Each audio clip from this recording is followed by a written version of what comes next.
My name is Hannah Brooks and I was 36 years old when my entire family changed in one single night. On New Year's Eve, my father Richard Brooks stood on a huge stage inside our family estate in Dallas, Texas, and proudly announced that he was giving Brooks Horizon Group to my younger brother Mason Brooks.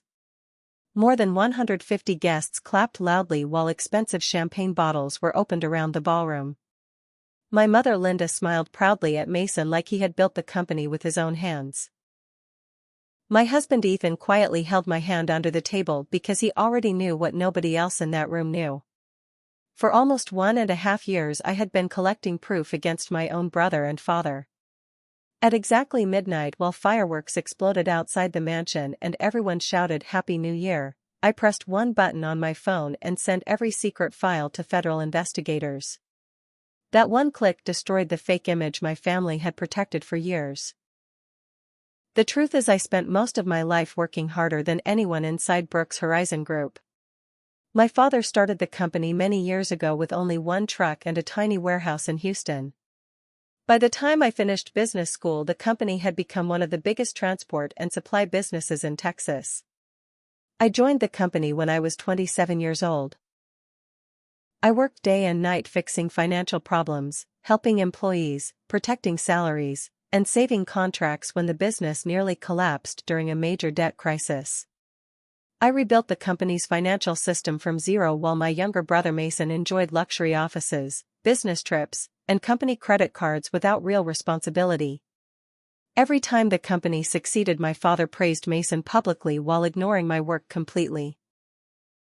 My father always believed a son should lead the family name while daughters should quietly support everyone else. Those words stayed in my heart for years, but I remained silent because I loved my parents and respected them even when they treated me unfairly. One Thanksgiving dinner changed everything. My father announced that Mason would officially become the future CEO of the company. Everyone at the table looked happy except me. I asked my father if the board should carefully review leadership qualifications before making such an important decision. My father immediately became cold and said this was a family matter, not a business discussion. My mother softly told me not to make things difficult. I stayed quiet, but later that week, while reviewing company records, I discovered strange vendor payments connected to Mason's division. Several fake companies were receiving large amounts of money every month through hidden accounts. The paperwork looked clean on the surface, but the deeper I searched, the more suspicious everything became. I printed every document and secretly started building a private file at home. My husband Ethan was the first person I trusted. One night we spread hundreds of financial papers across our dining table. Ethan carefully studied every contract and immediately realized the company was involved in serious fraud.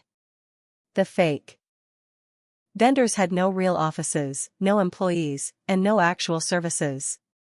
Millions of dollars had quietly disappeared through accounts controlled by one mysterious man connected to Mason. Ethan warned me that if the government discovered the fraud later, the entire company could collapse and innocent employees would lose their jobs. I knew he was right. I also knew my father would protect Mason no matter what happened. So instead of confronting them directly, I secretly reported everything through a protected federal investigation system. From that moment, my life changed forever. For the next 14 months, I lived a double life. Every morning I walked into the office pretending everything was normal while secretly gathering more proof. I collected payment records, contracts, approval signatures, emails, and hidden financial reports. The deeper I investigated, the more painful the truth became. My father knew about the fraud the entire time. He helped Mason hide payments below reporting limits so nobody on the board would ask questions. One night, while searching through my father's office, I found emails proving everything. My father had written that he would personally handle any board concerns about the fake vendor contracts. I sat alone in his dark office holding my shaking phone after taking photos of those emails. In that moment, I realized my father cared more about protecting his son than protecting the company, employees, or even his own integrity. Months passed while federal investigators quietly built a case. Meanwhile, my family continued preparing Mason's public takeover celebration. My mother constantly reminded me to support my brother and avoid conflict because family reputation mattered more than anything to her. But deep inside I was exhausted from spending my entire life being ignored while carrying everyone's burdens silently.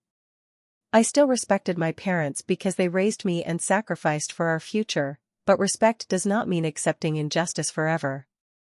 Children should honor their parents with kindness and patience, but parents must also treat their children fairly and never destroy one child to protect another. A healthy family stands on honesty, mercy, responsibility, and equal love. The night of the New Year party finally arrived. The mansion was full of politicians, reporters, business leaders, lawyers, and wealthy guests wearing expensive clothes and smiling for cameras. My father stood proudly beside Mason while a live band played music across the ballroom. My mother looked happier than I had seen in years because she believed her son was finally becoming king of the company. I wore a simple black dress and quietly watched everything with Ethan beside me. 10 minutes before midnight my lawyer texted me confirming the investigators were ready to receive the final evidence package. All I had to do was press send. At exactly midnight my father lifted his champagne glass and proudly announced Mason as the new CEO of Brooks Horizon Group. Everyone cheered loudly while cameras flashed around the room. Then the countdown began. 10. 9. 8. My hands remained calm while I opened the investigation file on my phone. 7. 6. 5. The complete fraud timeline was ready. 4. 3. Ethan whispered softly asking if I was sure. I looked at him and said I had been sure for 14 months. 2. 1. Fireworks exploded outside the mansion while confetti filled the ballroom. At that exact moment I pressed send. 3 minutes later the company's legal team received emergency regulatory alerts connected to the investigation. My father's smile disappeared instantly. Board members began checking phones. Lawyers whispered urgently near the stage. Mason looked confused while still holding his champagne glass. Then suddenly the music stopped. My father returned to the microphone and announced that Mason's leadership transition was immediately suspended because of a serious legal matter. The ballroom became completely silent. Guests slowly realized something terrible had happened. Mason started shouting at my father in front of everyone demanding answers while my mother stared at me with angry eyes because deep down she already knew I was responsible. After most guests left my father sat alone in a hallway looking broken and exhausted. He quietly asked how long I had known the truth. I answered honestly. 14 months. He admitted he always knew Mason was irresponsible but he desperately wanted his son to carry the family legacy. I finally told him something he needed to hear his entire life. A family does not become strong because of sons or daughters. A family becomes strong because of honesty, justice, sacrifice, and trust. My mother tried once again to tell me not to make things harder than they already were. But this time I calmly explained that life had always been hard for me. They just never noticed. The following months completely changed Brooks Horizon Group. My father stepped down from leadership during the investigation. Mason lost his executive position and became part of a federal fraud case. Several fake vendor accounts were frozen while investigators questioned everyone involved. Surprisingly, the board asked me to become interim chief financial officer because they finally understood who had truly protected the company all these years. I accepted because more than 200 employees depended on that business to feed their families. I cleaned every department carefully, replaced corrupt contracts, and rebuilt trust inside the company. Slowly the business recovered. One day my father sent me a handwritten letter admitting I had always been the strongest person in the company and he was too blind to recognize it earlier. I read the letter quietly and placed it inside my office drawer. I still loved my parents because no matter how imperfect parents are, they remain an important part of our lives. But love does not mean allowing people to hurt you forever. Sometimes true peace only comes after setting respectful boundaries and standing for truth with patience and dignity. Moral lesson: Parents should love all children fairly and never allow favoritism to destroy the family.